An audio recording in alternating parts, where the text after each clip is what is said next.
Oke, selamat siang.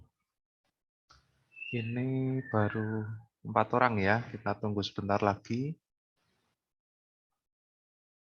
Nunggu temannya join juga. Hari ini ada ekstra kah yang jam sepulang sekolah?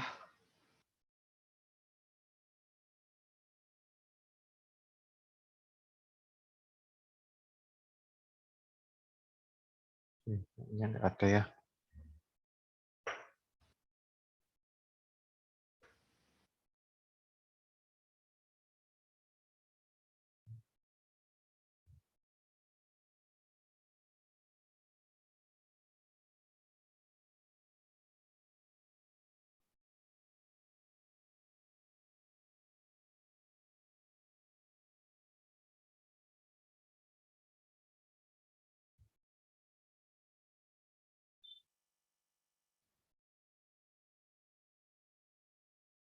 Oke, yang sudah masuk apakah sudah mengerjakan penilaian harian 3?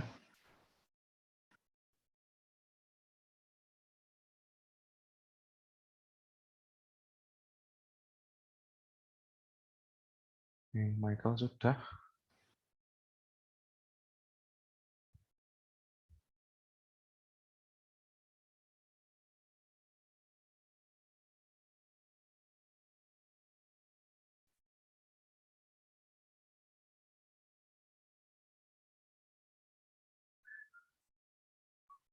Yang lain kayaknya belum ini. Res, Erlina, sama Bintang.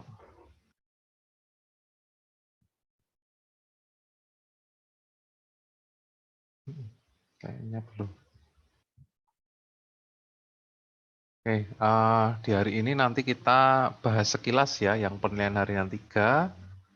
Kemudian nanti saya akan menambahkan materi, nanti sesuatu yang mungkin agak baru ya untuk kalian, tapi sebenarnya ini sudah mulai diiklankan di mana-mana sebenarnya. Jadi kalau kalian sering buka Instagram misalkan, setiap kita scrolling beberapa IG feed ya, IG feed, setiap berapa kali kita scrolling kita akan ketemu iklan ini ya.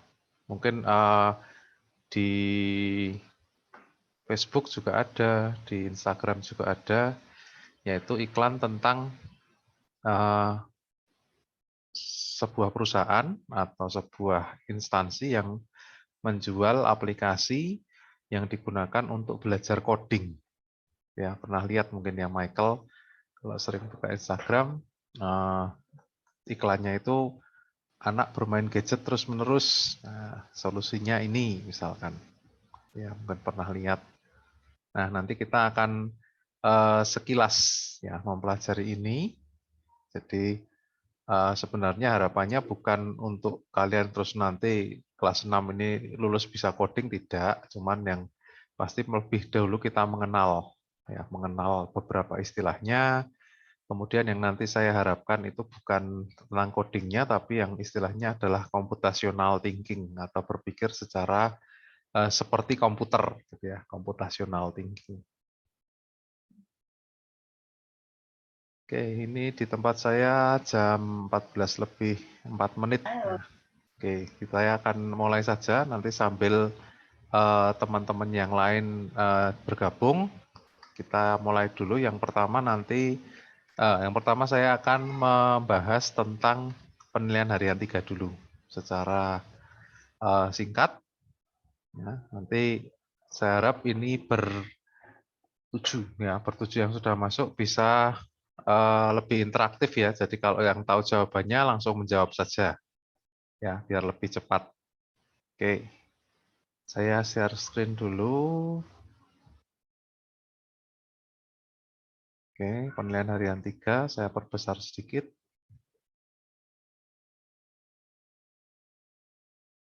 Oke, cukup kelihatan ya. Oke, nanti yang tahu jawabannya bisa langsung open mic, terus langsung menjawab. Oke, saya mulai. Pertanyaan pertama, kombinasi tombol keyboard untuk menggerakkan kursor ke sel A1 adalah?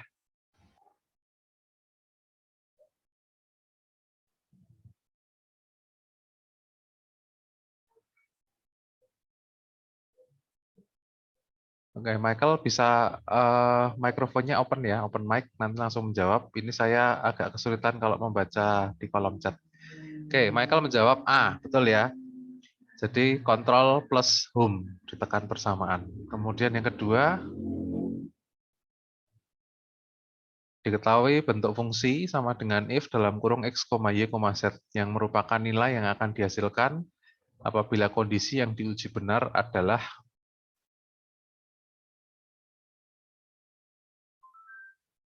ya jawabannya Y. Kemudian nomor 3, nama sel D5 didapat dari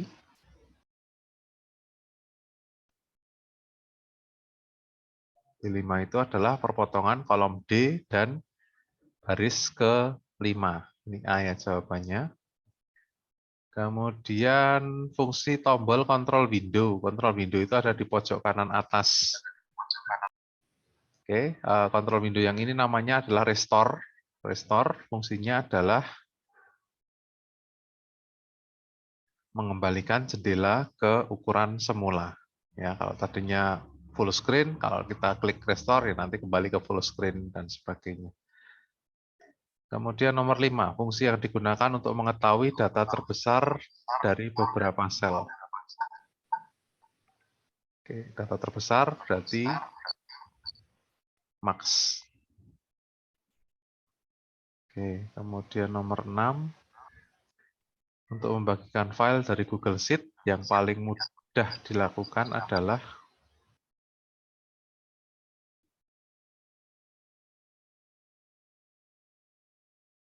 apa yang paling mudah? Melakukan sharing atau bagikan link dari Google Sheet. Ya, nggak usah download, nggak usah di-copy dengan flash disk dan sebagainya, nggak usah di-download juga, tinggal langsung dibagikan saja.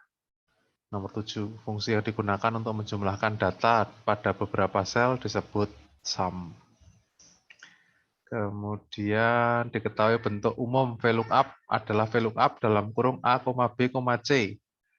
Yang merupakan range tabel data adalah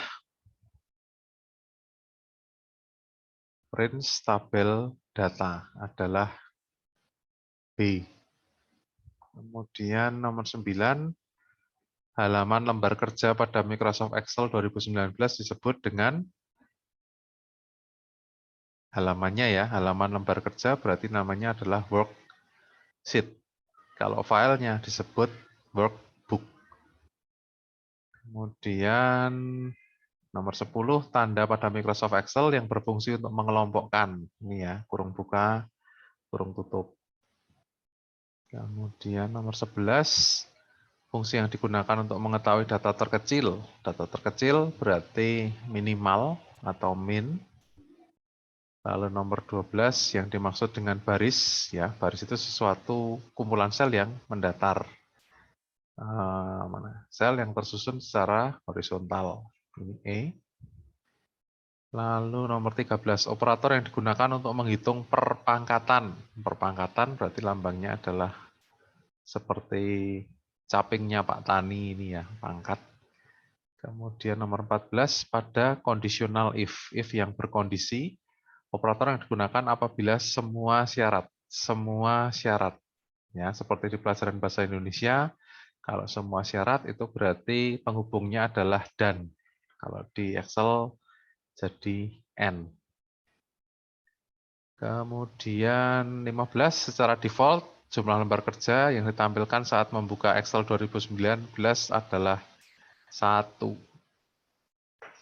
Lalu 16, di bawah ini yang merupakan operator matematika pada Microsoft Excel kecuali titik 2.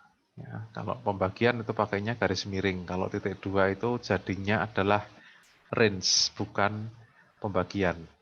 Kemudian nomor 17, ini ikonnya namanya adalah paste, atau kalian bisa menyebutnya paste gitu ya. Paste itu fungsinya adalah menempatkan hasil kopian.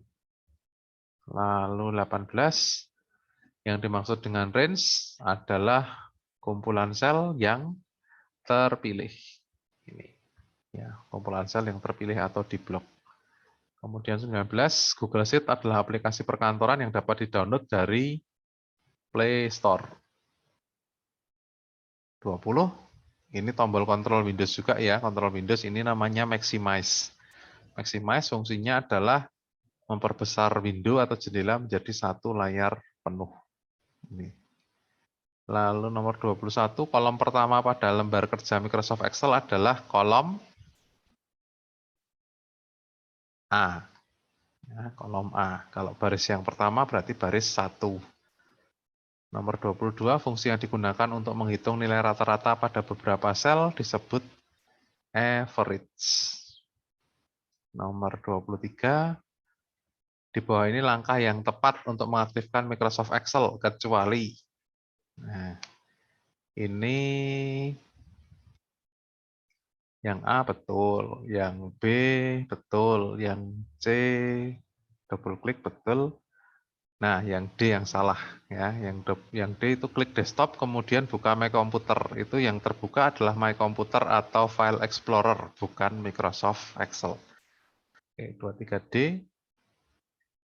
Kemudian 24, bagian dari Microsoft Excel yang merupakan perpotongan antara kolom dan baris disebut dengan sel. Nomor 25, format kolom width adalah perintah untuk ya, kolom ini kolom, width ini lebar. Tinggal dicari kata yang ada kata kolom dan ada kata lebar. Berarti jawabannya B, mengubah lebar kolom. Nomor 26, yang bukan merupakan argumen pada fungsi if. Ya, yang tidak bisa dimasukkan dalam argumen dalam fungsi if adalah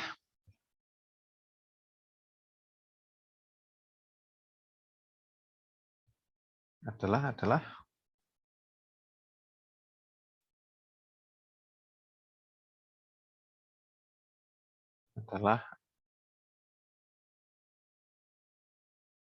yang tahu jawabannya? 26.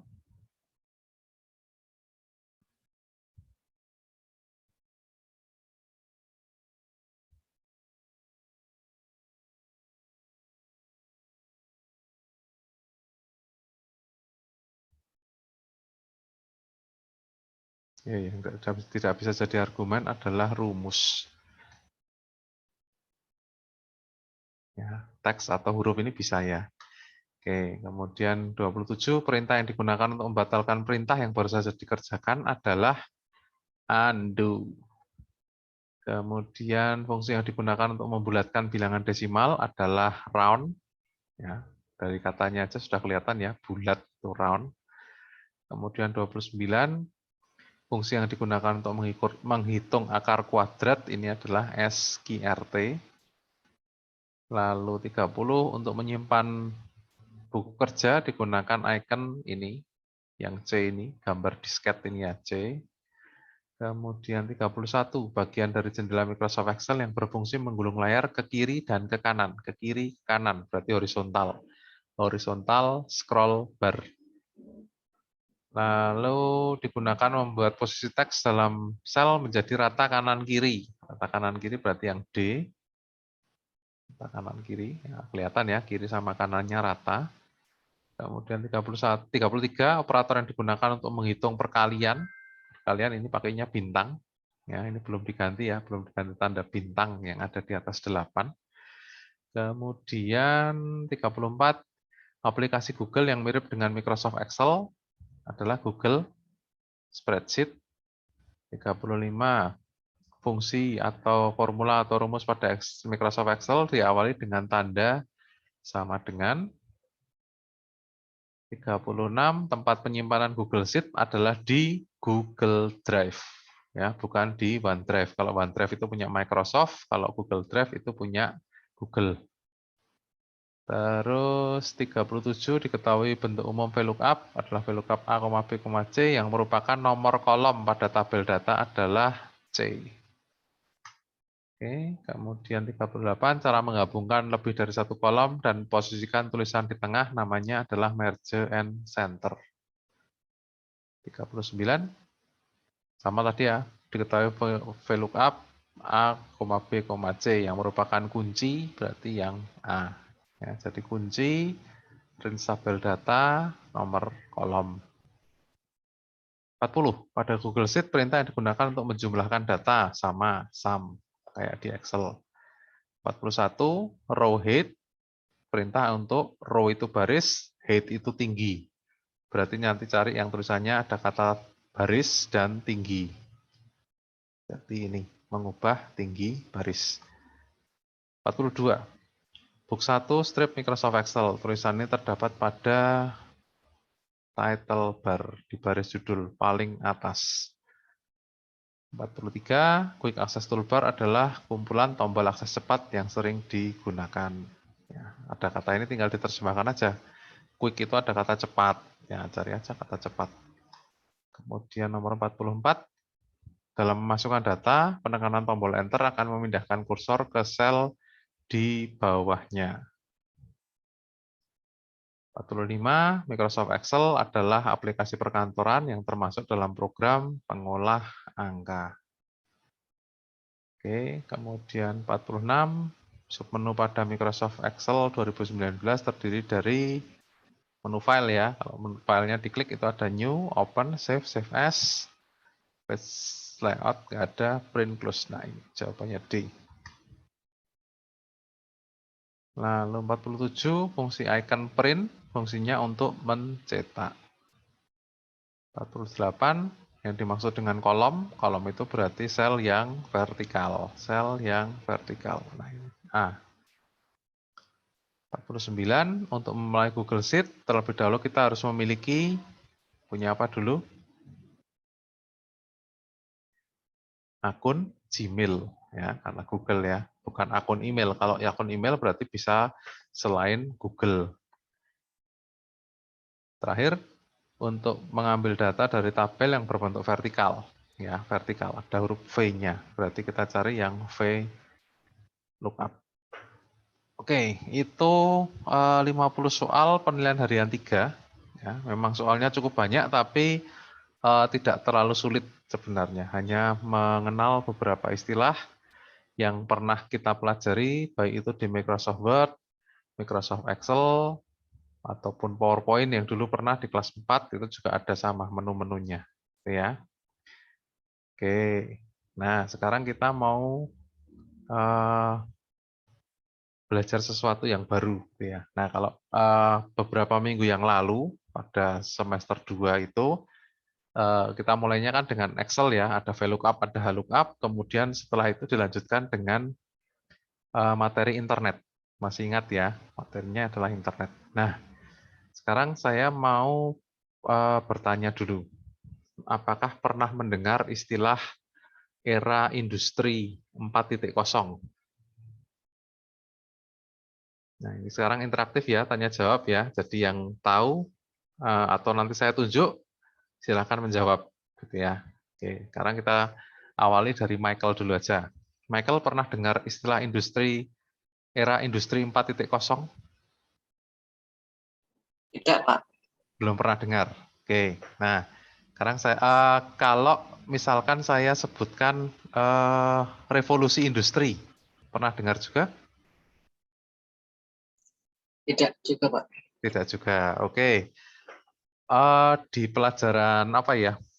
Di pelajaran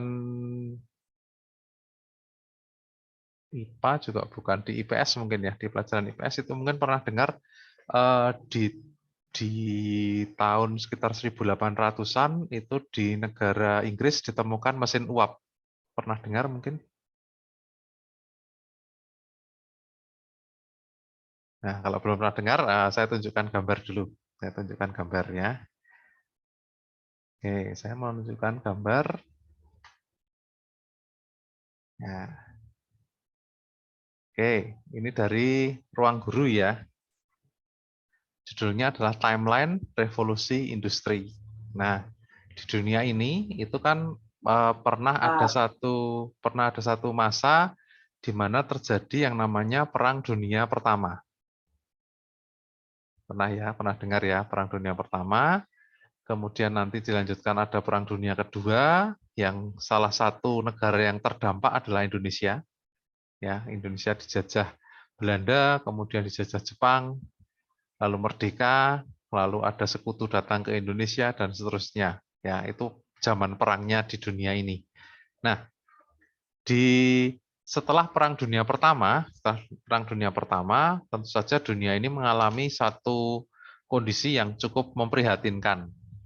Ya, di Perang Dunia Pertama itu masih menggunakan alat-alat perang yang kita sebut alat perang tradisional, gitu ya. Mungkin kalau sudah pakai senapan, tapi senapannya yang modelnya masih pakai bubuk mesiu yang dimasukkan ke senapan, mungkin pernah lihat. Kemudian kalau ada meriam juga sama, masih harus dorong-dorong kemana-mana, belum bermesin. Itu ya, Perang Dunia Pertama. Nah, di tahun 1780 itu di negara Inggris itu ditemukan sebuah alat yang disebut dengan mesin uap. Ya, mesin uap ini adalah sebuah alat yang digunakan untuk menghasilkan uap yang bisa menggerakkan mesin. Nah, salah satu contoh yang masih digunakan, tapi ini istilahnya bukan untuk komersial ya, sekarang cuma untuk sekedar hiburan atau sekedar mengingatkan masa lalu, itu yang di daerah Ambarawa. Di daerah Ambarawa itu masih ada kereta api yang menggunakan mesin uap.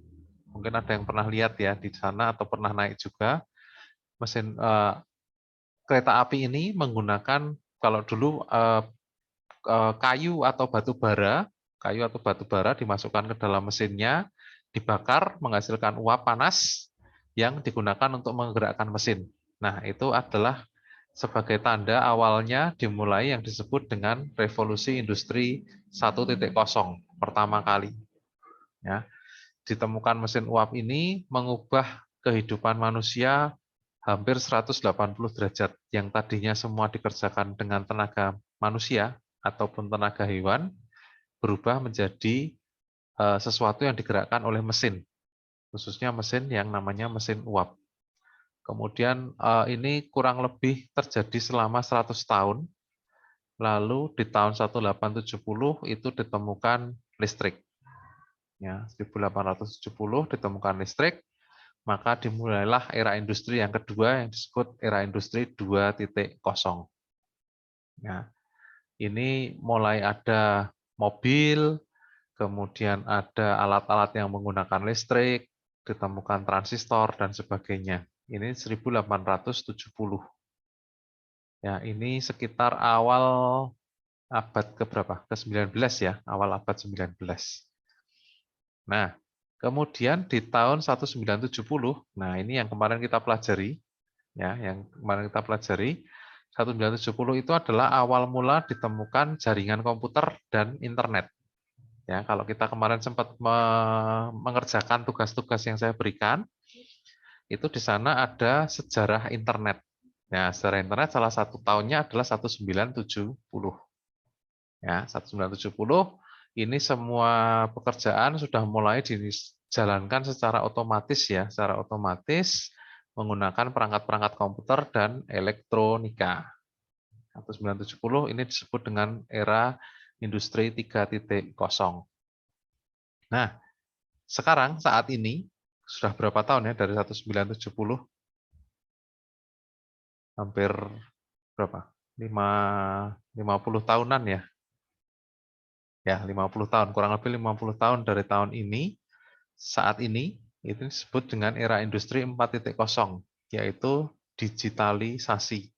Ya, digitalisasi. Hampir semua peralatan yang kita gunakan itu terhubung. Ya, misalkan saya di rumah ini pakai laptop, terhubung dengan internet, kemudian Michael di rumah pakai laptop atau pakai HP? Laptop kayaknya ini. Laptop. Nah, pakai laptop, kemudian tadi saya lihat siapa ya? Ada juga yang pakai HP, itu semua terhubung satu sama lain melalui aplikasi Zoom ini. Nah, kemudian Ada yang pernah dengar mungkin artificial intelligence. Artificial intelligence itu berarti kalau di bahasa Indonesia kan adalah sebagai kecerdasan buatan. Ya, jangan dibayangkan yang muluk-muluk dulu. Misalkan yang cowok-cowok pernah main apa ya? Main catur tapi yang di komputer. Main catur yang di komputer, kita main sendiri, lawannya adalah lawan komputer. Gitu ya. Mungkin ada yang pernah main seperti itu. Nah, si komputer ini dia menjalankan yang disebut artificial intelligence. Jadi dia bisa mengantisipasi gerakan-gerakan apa yang kita lakukan, seakan-akan ada orang lain yang mainkan, gitu kan. Atau kalau mungkin yang suka main tembak-tembakan atau apa gitu ya. Kalau zaman dulu ada yang namanya Counter Strike, itu kita bisa bermain game melawan komputer. Kemudian kalau sudah berkembang jadi namanya PB, namanya apa, kita mainnya sama orang biasa. Sudah nggak ada musuh yang dari komputer. Kemudian ada penyimpanan data di cloud. Nah, ini kita sudah pakai kemarin ya. Kita pakai file di Google Drive yang bentuknya adalah Google Sheet yang diisi bersama-sama. Masih ingat ya? Nah, itu berarti kita menyimpan sesuatu yang ada di cloud. Sesuatu di internet bisa dikerjakan beramai-ramai dimanapun juga. Lalu yang terakhir adalah namanya Internet of Things atau Internet on Things, IoT. Ya, Internet on Things itu artinya hampir semua peralatan yang kita punya itu memiliki atau bisa terhubung ke internet atau punya kemampuan untuk berpikir sendiri. Gitu ya, itu IoT. Jadi kalau kita kenal ada istilah lampu pintar, lampu yang bisa dikontrol pakai remote HP, itu disebut dengan IoT.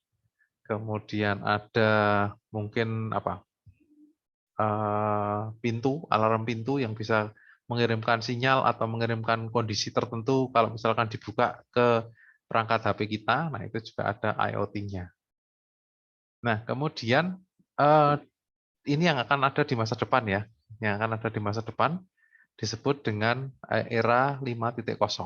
Era 5.0 ini sudah ternyata sudah akan segera dimulai dengan ditandai munculnya koneksi 5G.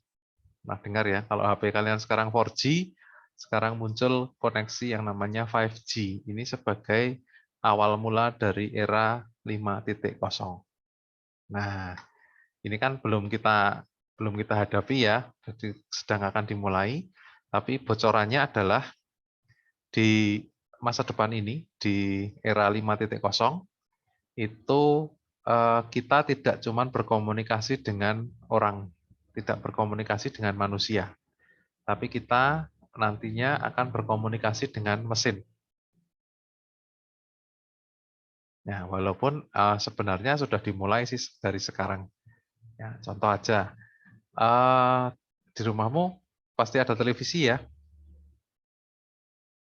ada kan? Nah, di rumahmu ada televisi. Kita berkomunikasi dengan televisi pakai apa?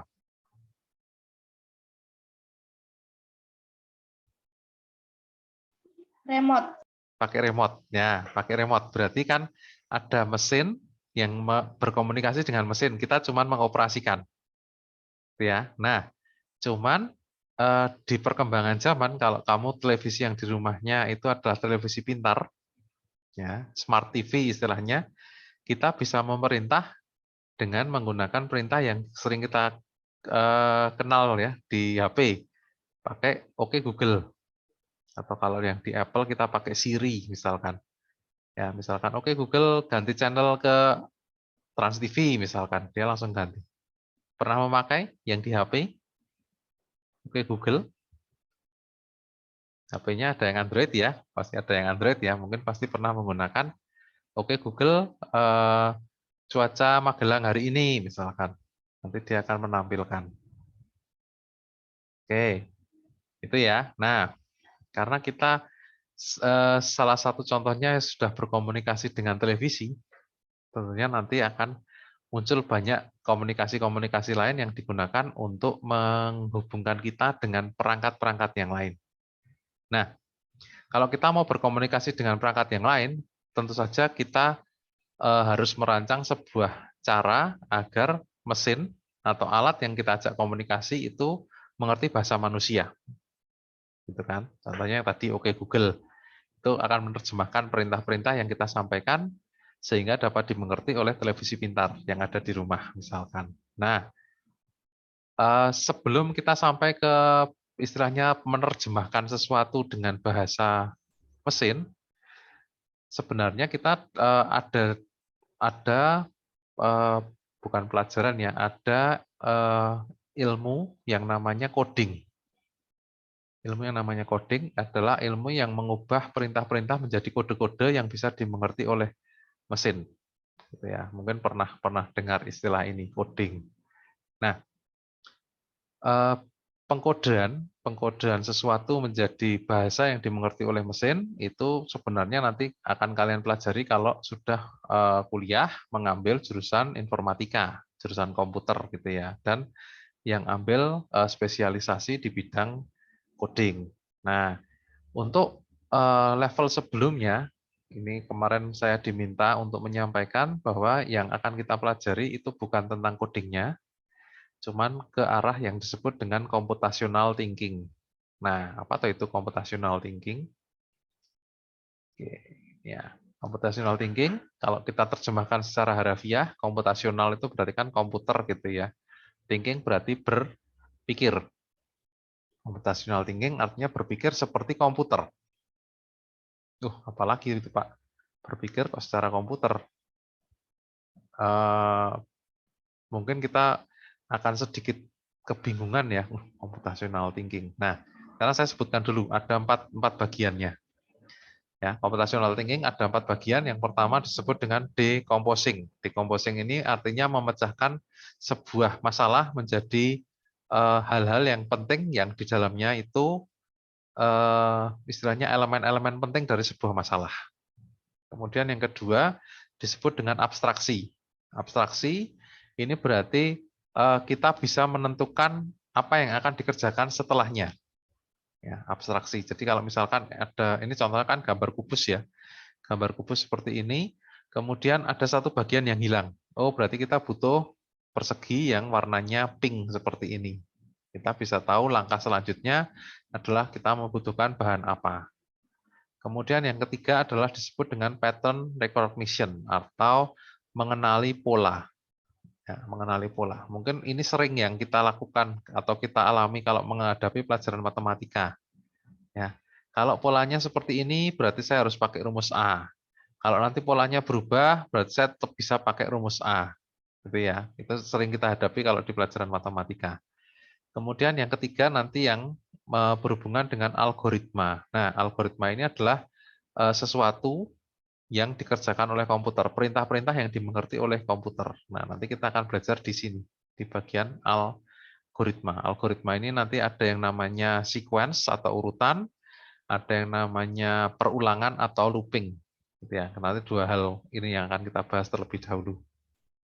Oke, mungkin sampai sini. Ada yang mau mengungkapkan pendapat atau mau bertanya atau sudah mulai bingung? Boleh disampaikan.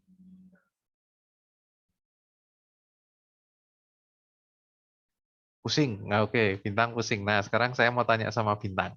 Nah, oke, Bintang nanti open mic ya, bisa menjawab saya. Bintang pernah memasak mie instan belum di rumah? Pernah. Pernah, sering atau jarang? Tapi pernah gitu ya, yang pasti. Oke, Bintang yang sering dimasak itu mie instan yang goreng atau rebus? Goreng. Goreng. Nah, sekarang coba diceritakan proses kamu membuat mie instan yang goreng tadi. Urut-urutannya dari masih terbungkus ya, masih dibungkus sampai siap dimakan.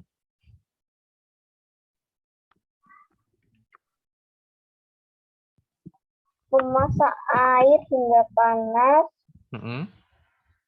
memasukkan bumbu, memasukkan mie ke dalam air, ditiriskan, dan diaduk. Nah, masih cukup membingungkan ya. Masih cukup membingungkan. Mungkin bisa diulang tapi dengan tempat-tempatnya. Kalau kamu baca di belakang bungkus mie instan itu kan pasti ada ya cara memasak.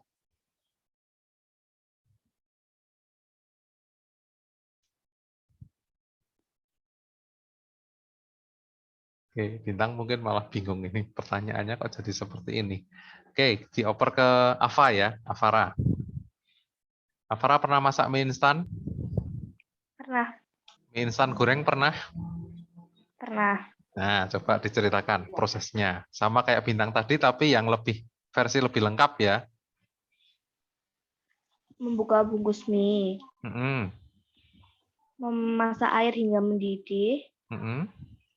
memasukkan mie instan ke dalam air mendidih sampai lunak, Mm-mm. masukkan bumbu ke piring. Piring, betul. Setelah mie Minyak lunak. lunak, ditiriskan lalu dituang ke piring dan diaduk. Diaduk. Terus habis itu? Dimakan. Nah, habis itu dimakan. Nah, ini lebih runut ya. Lebih proses yang lebih berurutan. Nah, kira-kira kalau menurut Avara, apakah ada proses yang bisa dibalik? Misalkan minyak dibuka, kemudian bumbunya dimasukkan ke air mendidih. Atau misalkan minyak ditaruh di piring, kemudian dicampur bumbu. Baru nanti air panasnya dituang ke piring. Apakah bisa seperti itu? Bisa juga. Enggak bisa. Tidak bisa. Tidak bisa ya. Kalau minyak taruh di piring, terus kemudian dikasih bumbu dan diberi air panas, nanti jadinya mie kuah. Kalau misalkan terus kemudian airnya ditiriskan, Pak, ya bumbunya hilang. Mie-nya tetap jadi mie yang bisa dimakan tapi tidak ada rasanya. Mungkin seperti itu. Nah, itu yang disebut dengan urutan. Ya, kadang urutan itu ada yang tidak bisa dilewati. Kadang urutan itu ada yang tidak bisa dibolak-balik. Gitu ya. Itu namanya urutan. Nah, sekarang sama seperti contohnya misalkan kalau kita pakai seragam. Ya, kita pakai seragam di hari Senin misalkan. Kalau sekarang kan mungkin tidak pakai seragam ya. Kalau hari Senin kita mau masuk ke sekolah itu kan seragamnya lengkap. Ada kemejanya, ada celana. Kalau cowok ya, ada kemeja, ada celana, ada kaos kaki, sepatu, sabuk, dasi, topi dan sebagainya. Nah, itu pun akan ada urutannya.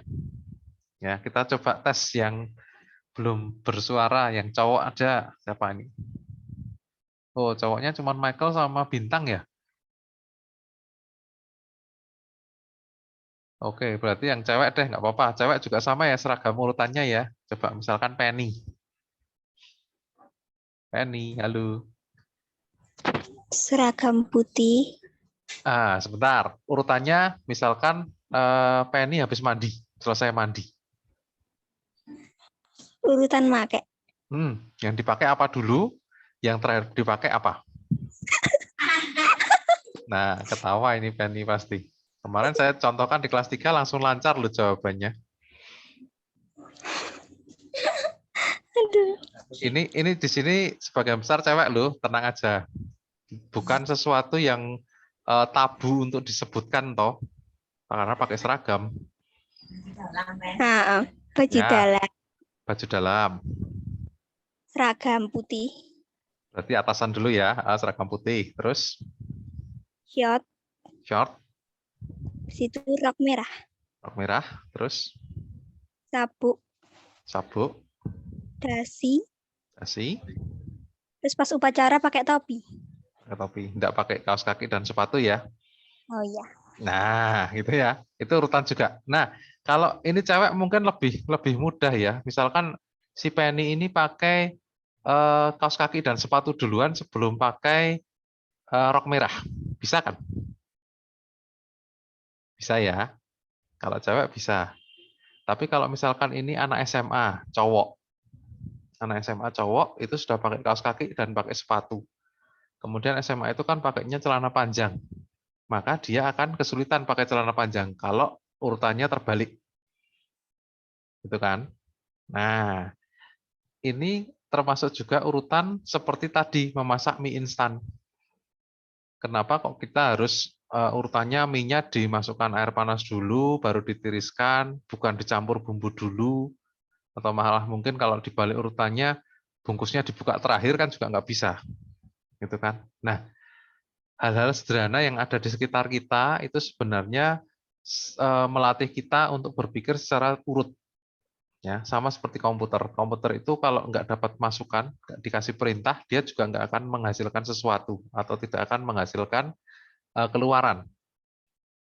Ya, jadi hal yang pertama yang sudah kita pelajari dari mungkin TK kali ya, TK pakai seragam itu kan dipelajari dari TK. Nah, itu sebenarnya adalah melatih kita untuk mempelajari urutan. Nah, berarti yang di bagian algoritma yang pertama tadi tentang sequence atau urutan sudah kita kuasai sebenarnya. Cuma nanti tinggal dibahasakan ke coding. Tapi urutannya kita tahu. Nah, sekarang ada yang kedua yang tadi disebut dengan perulangan. Ya, perulangan. Perulangan ini kalau di bahasa coding disebut dengan looping. Loop itu suatu yang terus-menerus berulang.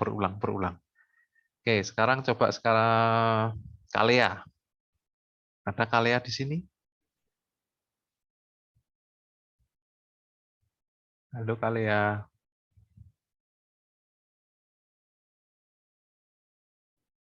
Oke, tidak ada berarti Nares. Nares ada?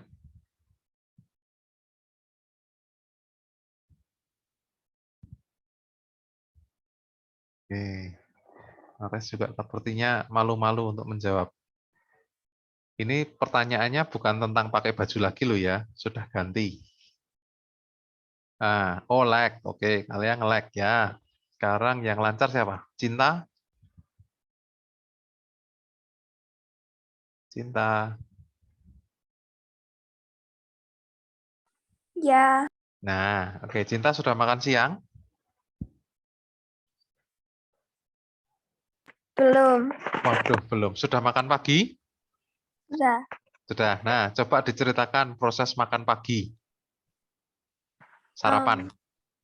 Makan dan tinggal makan gitu. Oh, yang enggak begitu, pasti ada urutannya. Tadi makannya berapa menit, Cinta? Cuma 10 menit. Nah, berarti itu kan sesuatu yang lama ya, pasti ada prosesnya itu kalau makan 10 menit. Coba diingat-ingat. Proses makan tadi pagi. Iya. Apa yang dilakukan pertama kali? Ambil piring, Ambil piring, terus nasi, dikasih nasi. goreng telur. Berarti telurnya belum siap ya, sudah ada nasinya, baru goreng telur. Oke, terus setelah itu? Taruh telur di piring. Terus? Terus setelah setelah telur ditaruh di piring yang ada nasinya tadi ya. Terus? Makan. Nah, ini yang belum diceritakan. Yang saya tanya adalah proses makan, toh. Nah, proses makan itu kan pasti sendok, gitu ya, pegang sendok, kemudian diberi nasi, dikasih lauk, masukkan ke mulut, dikunyah, habis, ditelan, gitu kan, dikunyah, ditelan, habis, lakukan hal lagi kan, sendok lagi, masukkan nasi ke atas sendok, diberi lauk, masukkan ke mulut, dikunyah, ditelan, ulang lagi sampai nasi dan lauknya habis, betul kan? Iya. Nah, kalau yang tidak habis nanti ayamnya mati gitu kan. Ya, itu yang disebut dengan proses perulangan. Kita lakukan yang sederhana, contohnya tadi Cinta makan. Ya, Cinta makan sarapan. Berarti kan ada proses yang diulang-ulang sampai ke kondisi tertentu. Itu yang disebut dengan perulangan. Ya, jadi dua hal yang ada di coding, yang di algoritma, sebenarnya sudah pernah kita lakukan semua. Urutan 1, yang kedua adalah perulangan atau looping. Looping itu sampai kondisi tertentu selesai, berarti loopingnya berakhir, dan seterusnya. Nah, mungkin malah bingung ya, Pak Sam kok hari ini ceritanya kok aneh-aneh. Ada makan, ada masak mie, ada pakai seragam.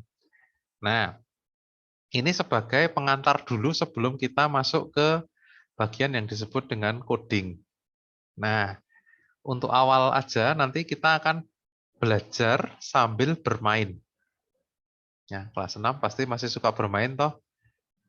Masih suka. Nah, sekarang saya akan share screen, nanti saya beri situs di internet, ini bisa dibuka pakai HP ataupun pakai laptop ya. Nanti lebih enak pakai laptop sih sebenarnya, cuma nanti pakai HP pun bisa. Oke, saya share screen. Oke, terlihat ya. Nah, yang pertama kita lakukan adalah kita buka Google, kita buka browser, buka browser, boleh Google Chrome, boleh Mozilla, kalau di HP ada browser bawaan dari HP-nya juga boleh. Kemudian kita ketik di alamat, ya nanti dihafalkan saja ya, kode code.org, ya code.org, code.org, lalu di enter. Nah, munculnya seperti ini.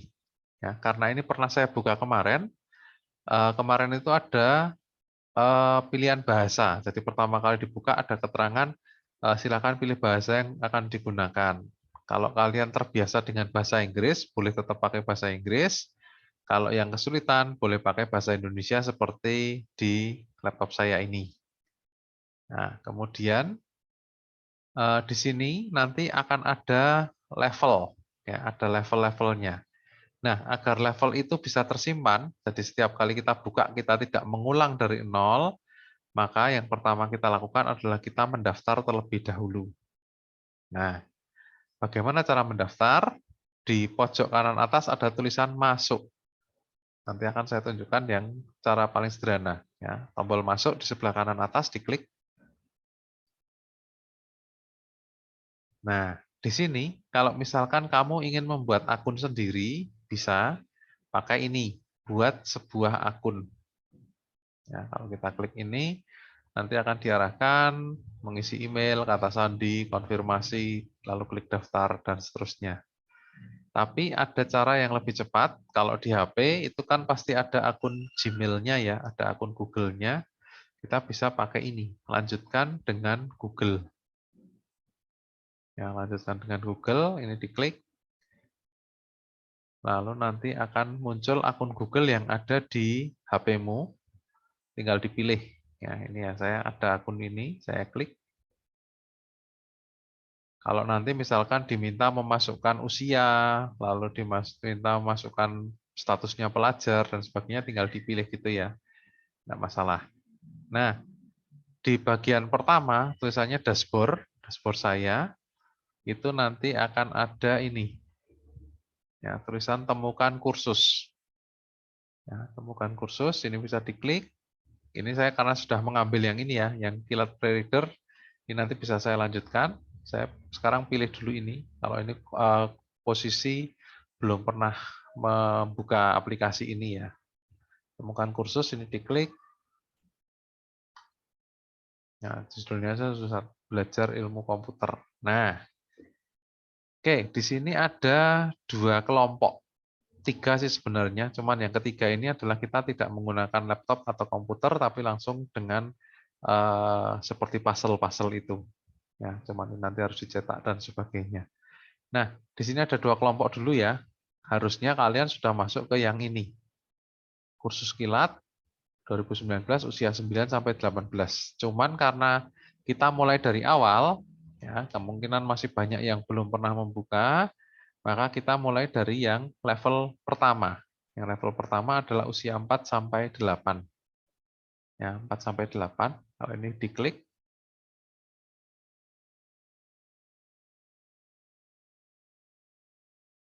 Nah, di tempat saya, karena saya sudah pernah menjalankan, maka akan ada yang berwarna hijau seperti ini, yang di atas.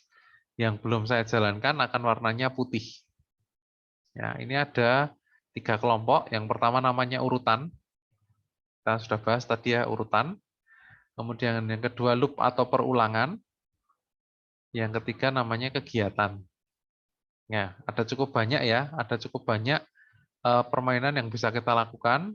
Di sini itu permainannya modelnya adalah naik level, dan seterusnya.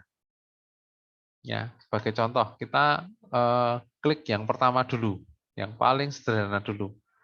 Urutan, belajar cara drag and drop. Apa itu drag and drop? Drag and drop itu diklik sambil diseret ke satu tempat.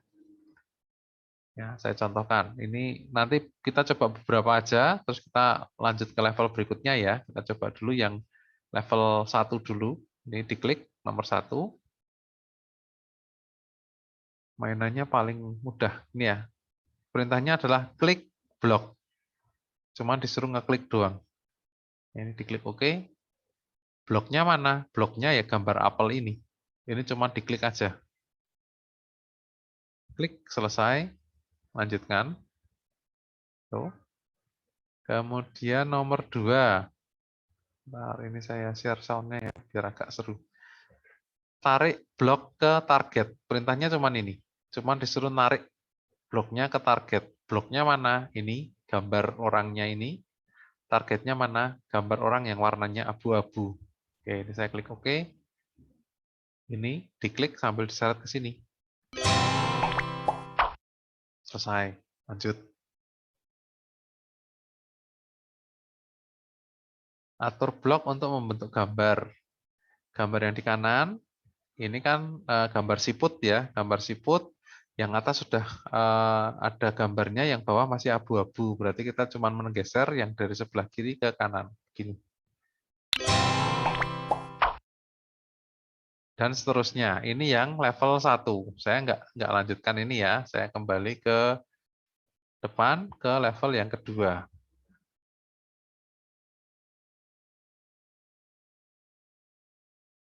Oke, yang kedua, ini ada video ya. Video nanti bisa ditonton, bisa tidak. Ini saya lanjutkan aja. Yang level kedua. Oke, nah level kedua ada gambar Angry Bird ya. Mainkan blok-blok ini dan coba giring saya ke babi jahat. Berarti dari Angry Bird yang ada di sini menuju ke babi yang warnanya hijau. Nah, kira-kira apa yang harus dilakukan? Yang harus dilakukan adalah geser ke kiri. Betul kan? Dari sini geser ke kiri ya. Kita coba. Kita masukkan geser ke kiri. 1. Kira-kira berapa kali? 3 kali mungkin ya. 3 kali. Coba kita jalankan ya.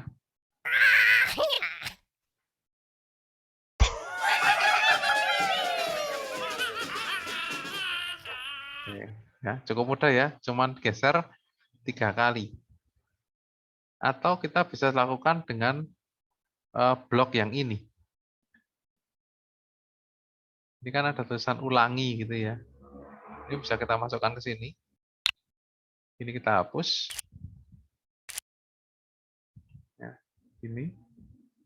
Ini bloknya namanya ulangi 3 kali. Ketika dijalankan, geser ke kiri akan dijalankan sebanyak 3 kali. Ya, ini kita coba diklik. Oke, ini ulang kembali dari awal, lalu jalankan.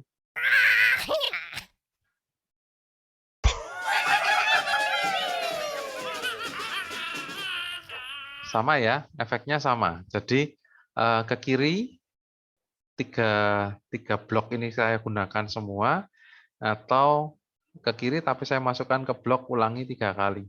Ya, kalau ini tadi ulanginya 2 kali, berarti dia sampai di depan babinya, nggak kena babinya, dan seterusnya. Oke.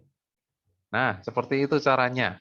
Ya, cukup mudah, nggak terlalu sulit. Nanti bisa diulang-ulang terus atau dilanjutkan ke level-level berikutnya.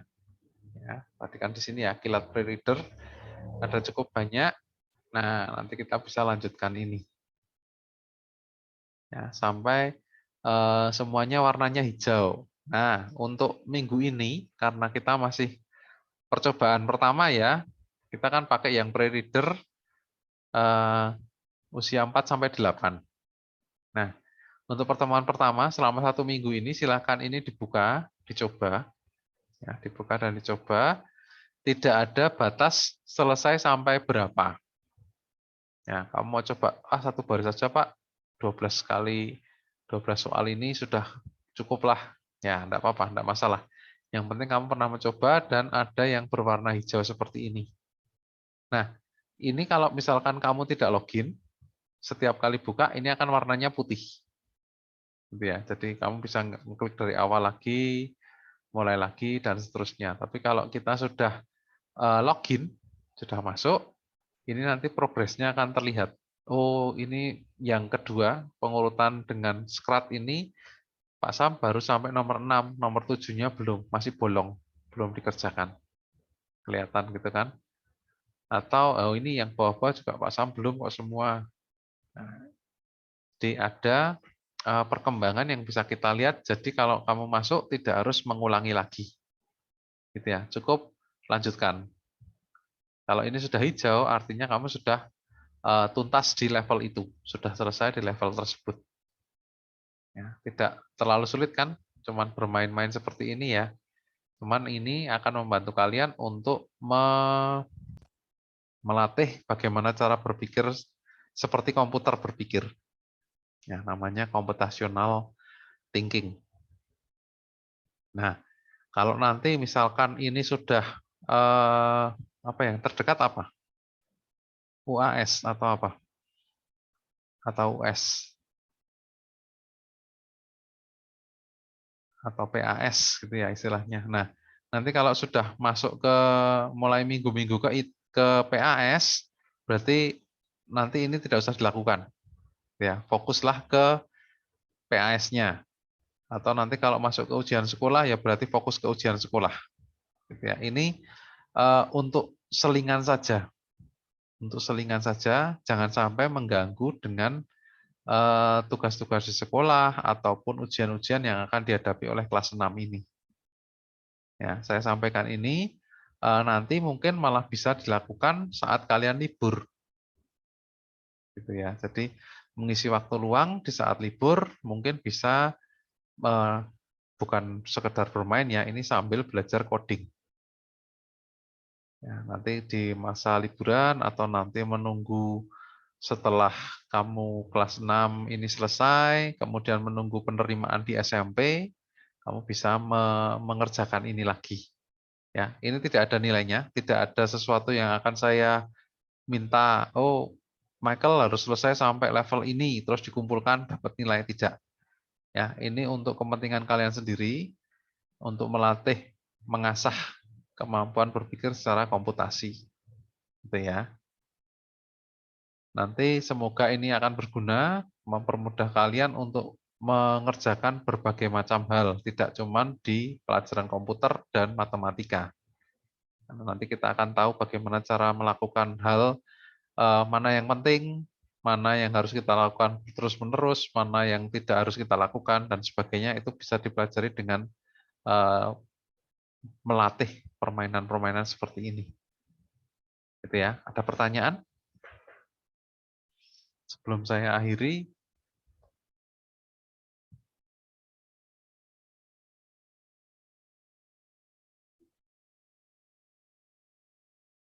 oke, kalau nggak ada pertanyaan berarti TIK siang ini saya akhiri sampai di sini. Silakan dicoba-coba tadi ya, kode.org, code.org. Silakan login dengan akun Gmail, kemudian mencoba-coba permainannya. Semampu kalian, apa istilahnya? Kalau ada waktu luang boleh bermain ini. Kalau pas sibuk ya nggak usah main ini, nggak apa-apa gitu ya. Jadi tidak ada target yang harus diselesaikan sampai mana. Oke, begitu aja. sudah masa-masa akhir ya, masa-masa kelas 6 akhir. Jangan lupa tetap jaga kesehatan, patuhi prokes. Usahakan kalau waktu ujian tidak ada yang sakit, sehingga lancar sampai kelulusan nanti. Oke, gitu ya. Sampai di sini. Selamat sore. Terima kasih.